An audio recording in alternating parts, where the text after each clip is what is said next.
Hello everyone, my name is IGORAWR, and welcome to my Liberator Guide to Everything, where I will be going over everything you need to know about the Liberator, whether it be from loadout advice, tips for pilots, gunners, tail gunners, how to get better at flying, and just the fine details that no one ever really takes the time to explain to you. And I want you to pay close attention to those fine details, because I can assure you, after countless hours spent flying and gunning for Liberators, the small differences are what separate the good pilots from the great pilots. Now, with all that information in mind, this video is going to be focused on the pilot's loadout and the nose gun.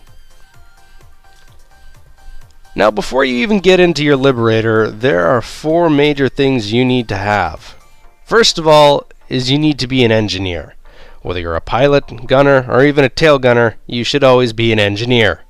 Seriously, playing a light assault is the equivalent of slapping your pilot. Don't do it. Second thing you're going to want to have is a well-rounded gun. When you land a repair or manage to survive a crash, you're going to want a gun that prepares you reasonably well for just about any situation, just in case you run into some trouble. You never know when you're going to find a heavy in the bush or a sniper in the hills trying to pop your head off. Third thing you need to have is flak armor. When you land and try to repair and end up getting ambushed by another bird or a tank, whatever it may be, 90% of the time they're going to try to kill you with explosives. Having flak armor is going to give you a significantly longer amount of time to get back into your Liberator and try to escape. And trust me, this is probably going to be the most important fine detail I'm going to tell you, because this has saved me countless times.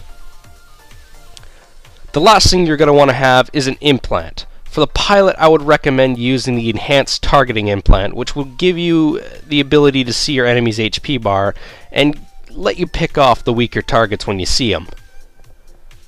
However, if you prefer to fly high and not use your tank buster and mainly let your gunner do all the work, the awareness implant is a good alternative.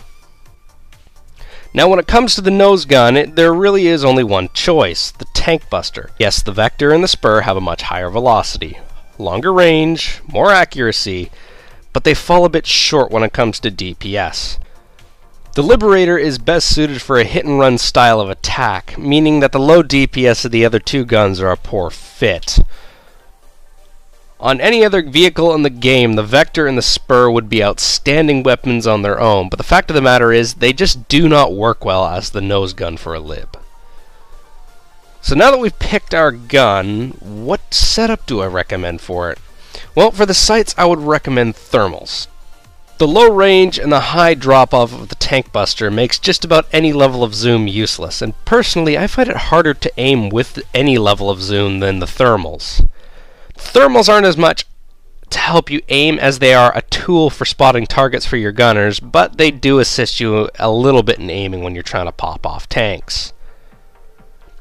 In the utility slot, you're going to want to have extended mags over the reload speed. The default clip size for the tank buster is 30 shots, which is pretty low, and at a firing rate of 1,200 rounds per minute. No, not 600, it fires in bursts of 2. All that ammo is going to go quick. The extended mags at the max level will add 14 shots to your clip, which is just shy of 50% more ammo, as where the reload speed will only reduce your reload speed by half a second. On top of that, the second to final level of extended mags has enough power to destroy just about all main battle tanks, as long as you manage to land most of the shots in their back. Anyways guys, that's it for this episode. I hope you enjoyed it, and you can find a link to the next episode in the annotations on the screen now or in the description below. I'm IGORAWR, and I'll see you guys next time. Is there some kind of unwritten rule about Liberators ramming? coming in. Is it not like encouraged or something? Unwritten rule about what? Ramming. People frown on it because it's a actual way to kill somebody in a war. What? Ramming somebody. Dude, the Japanese were doing that shit. Yeah, only we're not quite loaded with explosives the same way. I mean, I'm loaded, but not with explosives. It's really sad to think that there's probably somebody in Iraq right now, like in a trench or somewhere in the barracks, and is probably being like, man, it was awesome, I was about to get this 360 no-scope, and then this fucking Apache OP as shit came in and stole all the kills like a fat... You better be recording that, Roar. Oh, it was good. Yeah, I recorded that. Good.